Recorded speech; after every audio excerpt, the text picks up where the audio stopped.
Le comté de Prince George ressemble à toutes les banlieues chics de Washington. Ses maisons à plusieurs millions de dollars, ses voitures de luxe, ses pelouses impeccablement tondues. Ici, la plupart des habitants sont des Afro-Américains, jusqu'à 80% de la population, dans la ville de Bowie. Il y a tellement d'études sur les Noirs défavorisés, personne ne peut l'ignorer. Mais on ne parle jamais de la classe moyenne noire.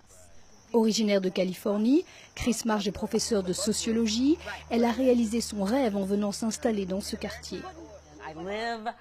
Je vis, je prie, je travaille dans le comté noir le plus riche du pays. Vous pouvez avoir un cardiologue noir comme voisin de gauche, le chef du bureau de police comme voisin de droite, et on se retrouve tous au centre commercial.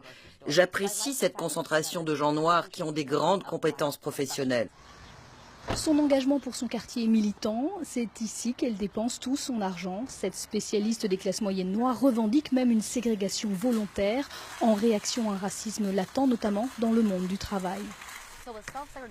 Ségrégation volontaire, cela veut dire que les gens choisissent l'endroit où ils veulent vivre.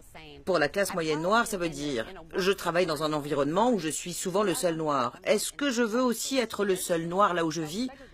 Donc, on choisit la ségrégation volontaire pour vivre avec des gens qui nous ressemblent.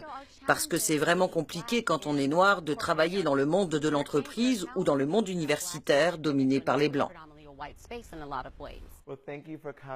Le centre culturel qui a ouvert ses portes il y a 4 ans veut promouvoir la culture et les artistes afro-américains.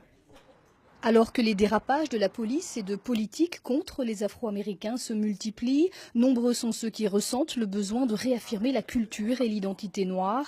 Certains intellectuels comme Barbara Reynolds, qui s'est battue pour les droits civiques aux côtés de Martin Luther King, mettent toutefois en garde contre les risques de repli identitaire. En tant qu'activiste, je n'ai jamais entendu aucun d'entre nous dire que nous voulions vivre à l'écart des Blancs. Ce n'est pas la façon dont nous avons été éduqués.